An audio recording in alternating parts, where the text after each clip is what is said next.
ఈ రోజు పత్తిపాడు మండల లీగల్ సర్వీస్ అథారిటీ ఆధ్వర్యంలో ప్రపంచ ఎయిడ్స్ దినోత్సవం సందర్భంగా ప్రత్తిపాడు మండలం రాచపల్లి గ్రామంలో ప్రైమరీ హెల్త్ కేర్ సెంటర్లో న్యాయ అవగాహన సదస్సు నిర్వహించడం జరిగింది.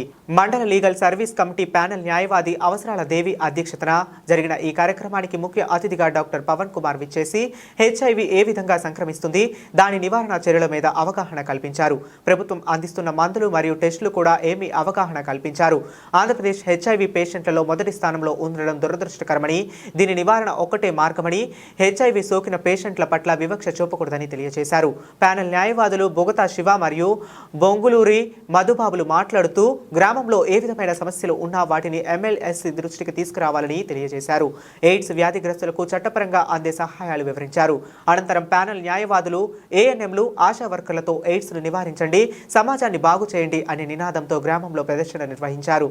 ఈ కార్యక్రమంలో doctor Pavan Kumar, panel advocates Bogatha Shiva, Bonguluri Madhubabu, Avasarala Devi మరియు ఆశా వర్కర్లు, ఏఎన్ఎంలు, గ్రామ ప్రజలు పాల్గొన్నారు.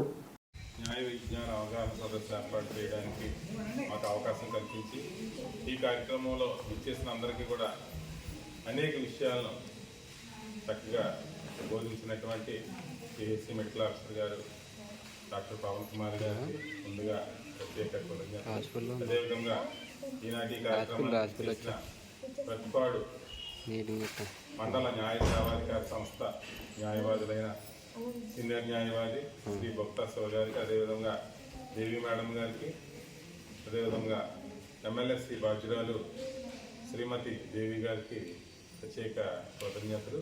అదేవిధంగా ఈరోజు ఆదివారం అయినప్పటికీ ఈ యొక్క కార్యక్రమానికి ఇచ్చేసినటువంటి మెడికల్ సిబ్బంది అందరికీ కూడా మీకు అందరికీ కూడా ప్రత్యేక ధన్యవాదాలు. డాక్టర్ గారు ఎంతో కూలంకషంగా అన్ని విషయాల పట్ల అవగాహన కల్పించారు. ఎయిడ్స్ వ్యాధి ఏ విధంగా వస్తుంది, గణాంకాలతో సహా చాలా విపులంగా అది మనతో పంచుకున్నారు. మరి బాధాకరమైన విషయం ఏంటంటే మన ఆంధ్రప్రదేశ్లోనే అత్యంత గణనీయంగా మరి ఎయిడ్స్ వ్యాధిగ్రస్తులు ఎక్కువగా ఉన్నారని డాక్టర్ గారు తెలియజేశారు.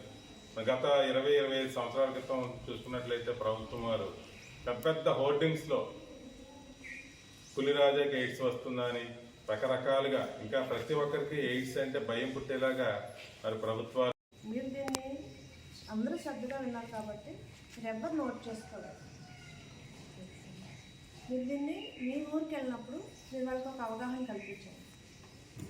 అలాగే మెయిన్ ఏంటంటే ఆశా వర్కర్లు ఏమన్నా మీకే ఫస్ట్ ఐడెంటిఫికేషన్ అవుతుంది, ఎవరికి ఉంది, ఎవరికి లేదు, మీ స్ట్రీట్లో, మీ విలేజ్లో అనేది ఫస్ట్ మీకే తెలుస్తుంది. కాబట్టి మీరు అవగాహన మాత్రం పెంచండి జనాల్లో. ఈరోజు ఇది జరుపుకోవడానికి ముఖ్య కారణం ఏంటంటే మీరు జనాల్లో అవగాహన పెంచుతారని ఇక్కడ కండక్ట్ చేయడం జరుగుతుంది. కాబట్టి నెక్స్ట్ కార్యక్రమాన్ని ఉద్దేశించి మా బాగా సెక్రటరీ గారు న్యాయవాదులందరికీ కూడా నమస్కారం. అలాగే తోటి స్టాఫ్ అందరికీ కూడా నమస్కారం. మరి ఈరోజు డిసెంబర్ 1 అనగానే మనకి ముందుగా గుర్తుకొచ్చేది వరల్డ్ ఎయిడ్స్ డే. అంటే 1 డిసెంబర్ రోజు మనం ఈ డేని జరుపుకుంటాం. ఎయిడ్స్ డే ఎందుకు జరుపుకుంటాము అనేది మనం తెలుసుకోవాలి.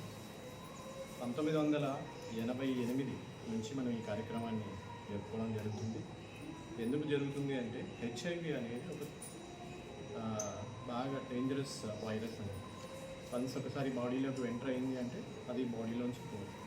దాని గురించి ఈరోజు మనం ఈ అవగాహన సదస్సు నిర్వహించుకోవడం జరుగుతుంది. అలాగే ప్రతిపాడు బార్ కౌన్సిల్స్ ఆధ్వర్యంలో ఈ కార్యక్రమం జరుగుతుంది. దానికి మనం ఈ అవగాహన అనేది మీ అందరికీ చెప్పడం జరుగుతుంది. మెయిన్ హెచ్ఐవి అనేది ఎలాగ వస్తుంది, దేనివల్ల వస్తుంది, దానికి మనం ఏం చేయాలి, నివారణ ఏంటి, రాకుండా ఉండడానికి నివారణ ఏంటి, వ్యతిరేకంగా మనం న్యాయ అవగాహన కల్పించడం కోసం అనేది ఉద్దేశించినటువంటి ఒక ప్రధాన ఉద్దేశం ఈ మీటింగ్కి గల ఉద్దేశం ఏంటంటే డాక్టర్ గారు వివరంగా చెప్పారు దీనివల్ల ఎటువంటి ప్రమాదాలు ఉన్నాయి, ఎలా అయితే రాదు, ఎలా అయితే వస్తుంది, దానివల్ల జాగ్రత్తలు ఏం తీసుకోవాలి, దీనికి మెడిసిన్స్ ఏంటి, ప్రభుత్వాలు ఏ రకమైనటువంటి సదుపాయాలు దీనివల్ల కలిగజేస్తున్నాయి. మా బాధ్యత ఏంటంటే ఇక్కడ ఎక్కువ మంది ఆశా వర్కర్లే ఉన్నారు కాబట్టి గతంలో కూడా ఇదే హాస్పిటల్లో మేము పెట్టడం జరిగింది వరల్డ్ ఎయిడ్స్ డే సందర్భంగా డిసెంబర్ 1 తారీఖు. మేము చెప్పేది ఏంటంటే కోర్టుకి నుంచి మేము వచ్చిన సందర్భం ఎవరైతే ఈ ఎయిడ్స్ వ్యాధి బారిన పడినటువంటి బాధితులు ఉన్నారో వాళ్ళకి చట్టపరంగా ఉన్నటువంటి హక్కులు, వాళ్ళకి చట్టంలో కలిగజేసినటువంటి సదుపాయాలు, లేకపోతే ఏదైనా వాళ్ళకి అందాల్సినటువంటి సౌకర్యాలు.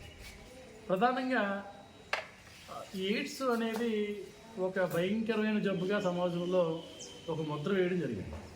ఇప్పుడు దానికి ఎవరైనా గురై ఉంటే కనుక వాళ్ళని అంటరాని వాళ్ళ కింద చూస్తారు. అంటే సమాజం నుంచి వెలివేయబడ్డ మనుషులు అన్నట్టు ట్రీట్ చేస్తారు. ఇంతకుముందు మా మధు గారు చెప్పినట్టు ప్రభుత్వాలు ఇంతకుముందు చాలా విపరీతమైనటువంటి ప్రచారం చేసిన సందర్భాలు ఉన్నాయి.